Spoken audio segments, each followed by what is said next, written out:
Welcome back, 744. I know many of you are counting down to Thanksgiving, spending that time with your family and, of course, some good food. The national holiday is celebrated every year on November 23rd, and today we are checking in with historian Richard Pickering about why Plymouth, Massachusetts is synonymous with Thanksgiving. And good morning to you first. Let me say that I know you're a bit chilly, so thanks for joining us. You're standing just in front of the Mayflower, a full-scale reproduction of the original Mayflower, so the Mayflower 2. I think that's pretty incredible. It is an amazing reproduction. It was a gift to our nation from the English that after the Second World War, they wanted to give us a present for having participated in the war and fighting Nazism. And so this was built in England and brought over in 1957. It sailed the Atlantic. And since that time has been here in America's hometown and seen by 27 million people. So what I'd love for you to imagine is essentially the beginning of our nation's constitutional tradition started on the boat behind me when they signed the Mayflower Compact on November 11th that bound the community together in a civil body politic.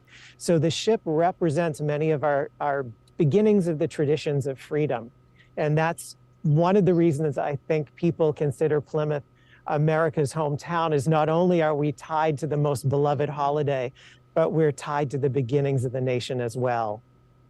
And of course, we all have different versions, right? It's been quite some time throughout our history of Thanksgiving and the Mayflower and just how all this came to be. But you are spending some time just kind of correcting and also just informing people, I guess, of the origins of this story. Yes, and I think for us as Americans, it's a very important story to tell, because in that first Thanksgiving, you had indigenous communities, the English community, coming together for 3 days of feasting and sports and military demonstrations and showing each other how strong they were as allies. So at a moment within our own circumstances when we're so uncivil and distrustful of one another, to have this example of people who couldn't even speak to one another coming together for 3 days, communicating through gesture, through the few interpreters, and really giving us an example of what we should be doing at our Thanksgiving tables. Is there a particular myth that you think you'd like more people to be aware of, that it is a myth? You know, there are so many times people are busting myths that they're creating new ones.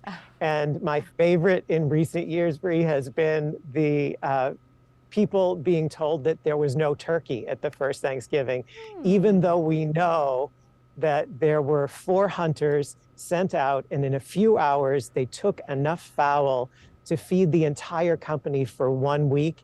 And it just makes me laugh at the thought that they're out there with their muskets saying, no, we can't possibly catch the iconic bird. And it's just that the turkey takes on the primary place at the table in the 1700s and 1800s, but that doesn't mean it wasn't there as one of the many fowl taken at the first feast. So sometimes in busting myths, we just make new ones. We make new ones. Okay, you taught me something new, certainly. Richard Pickering, historian there in front of Mayflower 2. Thank you so much for joining us. Go get warm. Thanks you.